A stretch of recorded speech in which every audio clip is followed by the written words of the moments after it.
Hello friends, আজকে তোমাদের সাথে শেয়ার করবো একটা ইনভিটেশন পর্ব। আজকে আমার বোনুর ছেলের রাইস সেরিমনি ছিল, তো আমরা সেখানেই যাচ্ছি। দেখো, রাস্তা দিয়ে যেতে যেতে দেখি খুব সুন্দর একটা কৃষ্ণচূড়া গাছ হয়ে আছে, গাছটাতে প্রচুর ফুল হয়ে আছে।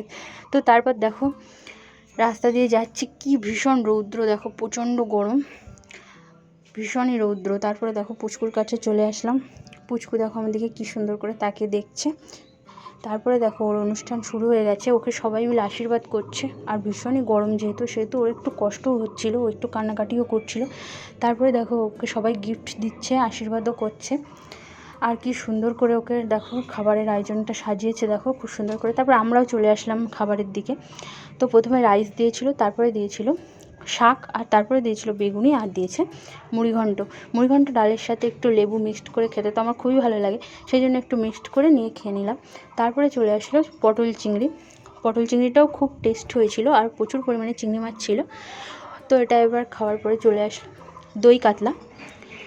দই কাতলা খাওয়া শেষ হতে না হতেই চলে আসলো স্যালাড। তারপরে চলে আসলো মটন কষাটা খুব সুন্দর টেস্ট হয়েছিল, আর মটন তো আমার ভীষণই প্রিয়, তো ওই জন্য আমি আরেকবার নিয়ে নিয়েছিলাম মটন। তারপরে দিয়ে দিয়েছিল পাঁপড়, আর দিয়ে দিয়েছিল চাটনি, আমের চাটনি।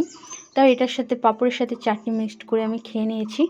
তারপরে দেখো চলে এসেছিলো মিষ্টি দই, আর শেষে দিয়েছিল রসগোল্লা। তো খাওয়া দাওয়া শেষ করে আমি রাস্তার কাছে এসে দেখি আরেকটা ওদের বাড়ির পাশে খুব সুন্দর কৃষ্ণচূড়া গাছ। তো আরেকটা ছবি তুলে নিলাম। কেমন লাগছে আমাকে?